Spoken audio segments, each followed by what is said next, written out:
सुखवन अब पहले से भी ज्यादा खुशहाल था। हाथी राजा वीर बाहु के नेतृत्व से एक ऐसा जंगल बना लिया था जहां हर जीव सुरक्षित, संतुलित और संतुष्ट था। उसका सबसे करीबी मित्र था बंदर मित्रबाल। मित्रबाल न सिर्फ चतुर था बल्कि वीर बाहु का सलाहकार और विश्वास पात्र भी था। लेकिन जैसा कि अक्सर होता है, शांति के बीच सबसे बड़ी परीक्षा छुपी होती है। एक दिन एक छोटा मगर गंभीर विवाद हुआ। जंगल के एक हिस्से में नया जलाशय बनाना था और कुछ जानवरों को वहां से स्थानांतरित करना था। वीर बाहु ने सलाह के लिए सभा नहीं बुलाई। उसने खुद निर्णय ले लिया। यह निर्णय जंगल के हित में है। मित्रबाल ने कहा, राजा, हमें चर्चा करनी चाहिए। हर निर्णय सामूहिक हो तो ही न्यायपूर्ण लगता है। लेकिन वीर बाहु ने कहा, मैंने निर्णय सोच समझ कर लिया है। समय नहीं है। यह वही क्षण था जहां से दरार शुरू हुई। मित्रबाल दुखी हुआ, लेकिन उसने खुलकर विरोध नहीं किया। वो जंगल की दूसरी जानवरों के बीच जाकर बात करने लगा। जब एक राजा संवाद नहीं करता तो वह तानाशाही की ओर बढ़ता है।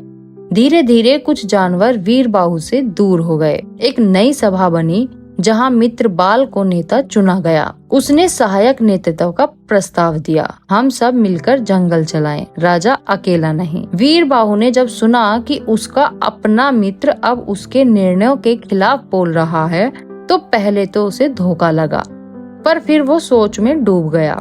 क्या मैंने सचमुच गलती की? क्या मैं अब सुनना भूल गया हूँ? उसने खुद को एकांत में रखा, पुराने फैसले याद किए और अपने भीतर के अहंकार को देखा। जंगल में अब दो विचारधाराएं थी, वीर बाहु का निर्णायक नेतृत्व, मित्रबाल का सर्वसम्मानित नेतृत्व। सभा में एक अंतिम वोटिंग बुलाई गई। क्या वीर बाहु राजा बना रहेगा या हम सभी बराबर निर्णय लेंगे? सभा में शांति थी पर दिलों में डर। तभी वीर बाहु ने खुद खड़े होकर कहा, मैंने एक भूल की, बिना पूछे निर्णय लेना। मेरे इरादे भले सही थे लेकिन तरीका नहीं।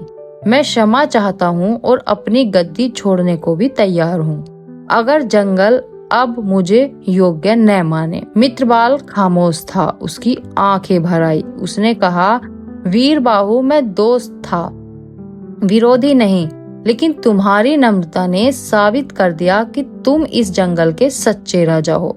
उसने सभा से कहा, कोई भी राजा गलती कर सकता है, लेकिन जो उन्हें स्वीकार ले वही सच्चा नेता होता है। सभा में तालियां गूंज उठी। वीर बाहु को फिर से सर्वसम्मानित से राजा चुना गया। इस बार उसने मित्रबाल को प्रधान सलाहकार नियुक्त किया और हर निर्णय अब मित्र परिषद के जरिए लिया जाने लगा। और इस कहानी से हमें यह सीख मिलती है, नेता वही जो गलती मान ले और सच्चा मित्र वो जो कठिन समय में भी सही बात कहे। विचारों का मतभेद दुश्मनी नहीं होता। संवाद हर विवाद को खत्म कर सकता है। नेतृत्व अकेले नहीं चलता, साझा विश्वास से चलता है।